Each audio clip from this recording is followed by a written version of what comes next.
दोस्तों नमस्कार। आप देख रहे हैं अपना चहेता न्यूज चैनल जालौन टाइम्स।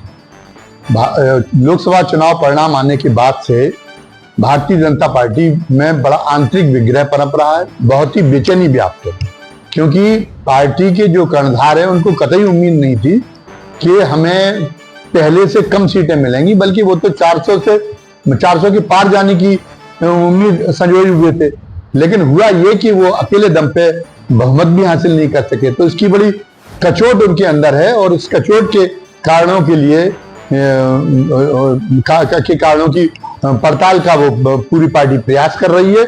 और उसकी वजह से जो मोदी जी के नेतृत्व की सर्वमान्यता है, उस सर्वमान्यता में भी कहीं ना कहीं खलल आया है। अंदर कुछ लोग हैं जो अब मोदी जी की कार्यशैली के खिलाफ आवाज उठाने की भी सोचने लगे। खैर, ये उनका एक आंतरिक मामला है, ये इस बारे में हम एक अलग से वीडियो बनाएंगे। फिलहाल तो ये है कि आखिर भारतीय जनता पार्टी को भी इस बात का एहसास है कि आखिर हमने इतना जो है निराशाजनक परिणाम क्यों देखने पर पड़े। एक तो बात ये सामने आ गई कि मुस्लिम वोट उनको नहीं मिले, तो और एकजुट होकर इंडिया गठबंधन को चला गया, वरना वो बिखर के जाता था। मिलता तो पहले भी नहीं था उनको मुसलमान वोट, लेकिन अब की बार वो बिखर कर जाने की बजाय उसने भारतीय जनता पार्टी को जो है हराने की मानसिकता से एकजुट होकर वोट किया एक ही जगह पे। तो उसका खामियाजा उसे भोगना पड़ा। बंगाल में उसे लगा कि ममता बनर्जी मुकाबला कर सकती है, तो उसने इंडिया गठबंधन में नहीं गया, वो वहां ममता बनर्जी की तरफ चला गया। तो इस कारण से अब मुसलमानों को जम के गालियां दी जा रही भारतीय जनता पार्टी के नेताओं द्वारा। केंद्रीय मंत्री पद पर रहते हुए गिरिराज सिंह ने जो बयान दिया है वो बेहद आपत्तिजनक है। सबको अपने अपने राजनीतिक निर्णय लेने की, सबको हर मतदाता को और हर मतदाता समूह को अपनी राजनीतिक निर्णय लेने की संविधान में स्वतंत्रता दी गई है। स्वतंत्रता से उन्होंने काम किया और मुसलमान क्यों नहीं देते, इस बारे में हम जो है बात के एक और वीडियो में चर्चा करेंगे। कुछ मुस्लिम समाज के बारे में भी कुछ नकारात्मक पक्ष, उनकी भी चर्चा करेंगे, और मुसलमान भारतीय जनता पार्टी को क्यों वोट नहीं देते उनके बारे में चर्चा करेंगे। लेकिन भारतीय जनता पार्टी हिंदू समाज के जो बहुतायत वाला जो वर्ग है कई राज्यों में, उसके द्वारा जो भारतीय जनता पार्टी को वोट नहीं दिया गया, उसकी शिकायत नहीं कर पा रही। मेरा इशारा दलितों और पिछड़ों की तरफ। भारतीय जनता पार्टी सोचते ही कि सबसे ज्यादा लाभ तो किसने उठाया, उन्होंने कहा कि मुसलमानों ने हमारी कल्याणकारी योजनाओं का लाभ उठाया। इतना आवास जो है उन्हें हमने दिए, और इतने जो है उनको राशन भी उन्हीं को बहुत ज्यादा मिलता है, बहुत बड़ी मुस्लिम आबादी को। तो इसके बावजूद भी वो उन्होंने एक तरह से एहसान फरामोशी की, क्योंकि उनके घर से दिया जा रहा था। नहीं है इस ढंग की वो बात कहते हैं। तो खैर, वो उस पर तो हमने बताया कि बाद में चर्चा करेंगे। लेकिन दलित और पिछड़ों को भी सवर्णों के मुकाबले में इन कल्याणकारी योजनाओं का ज्यादा लाभ मिला, क्योंकि एक सर्वे रिपोर्ट आई, उस सर्वे ताजा है रिपोर्ट, उस सर्वे ने खुलासा किया है संसाधनों के वितरण की समाज में क्या स्थिति उसके बारे में। तो उसने कहा है कि हिंदू समाज में जो अमीर सवर्ण है उनके पास अमीर सवर्णों में का कुल मतलब हिस्सेदारी अरबपतियों में 87% है, और दलितों की अरबपतियों में हिस्सेदारी उनके पास दलित अमीरों के पास जितनी जो संपत्ति है, वो कुल अमीरों के पास जितनी संपत्ति उसमें उसकी हिस्सेदारी केवल 2.6% पड़ती, और पिछड़ों की केवल 9% है।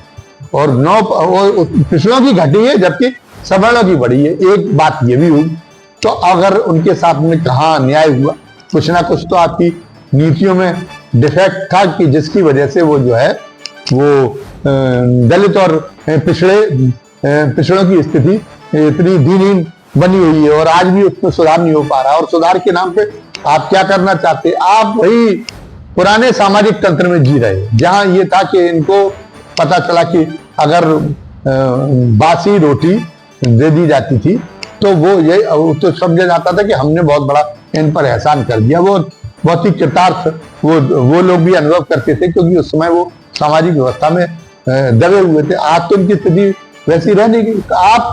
आप उनको 5 किलो राशन देते, आप उनको प्रधानमंत्री आवास देते, तो आप ये समझते कि वो अनुभव करें दीनहीन अपनी स्थिति का अनुभव करें और इसके लिए पुराने जमाने जैसी कृतार्थ भाव पैदा करें। जबकि अब कृतार्थ भाव रह नहीं गया उनके अंदर। अब लोकतंत्र ने सिखा दिया कि आप भी बराबर के नागरिक हैं और आपकी जो स्थिति बनी हुई है उसके लिए सामाजिक व्यवस्था जिम्मेदार है, आपके कोई पिछले जन्म के कर्म उसके लिए जिम्मेदार नहीं है। तो आप जो कुछ दे रहे हैं वो एक तो उन्हीं लोगों के टैक्स के पैसे से दे रहे हैं, आप अपने घर से तो बांट नहीं दे रहे, और आप कोई हमारे ऊपर कृपा नहीं कर रहे, बल्कि आपको नीतियों में सुधार करके हमारी स्थिति का जिस तरीके से उत्थान करना चाहिए जितनी तेजी से, आप उतनी तेजी से उत्थान कर नहीं रहे। उल्टे पिछले वर्ग के लोग तो और ज्यादा रसातल में चले गए और उनकी हिस्सेदारी तो कम हो गई। और अगर पूरा सर्वे करा लिया जाए कि कुल जो है लखपतियों में कितनी है तो भी कमोबेश यही आंकड़े निकलेंगे।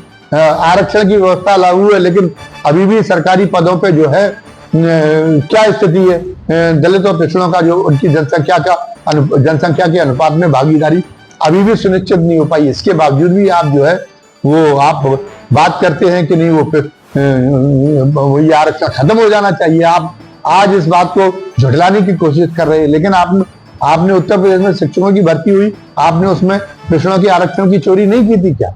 आप केंद्रीय सेवाओं में कहीं भर्ती हुई पिछड़ों की आरक्षण की चोरी नहीं की थी? पिछड़ों दलितों के आरक्षण की चोरी नहीं की थी क्या?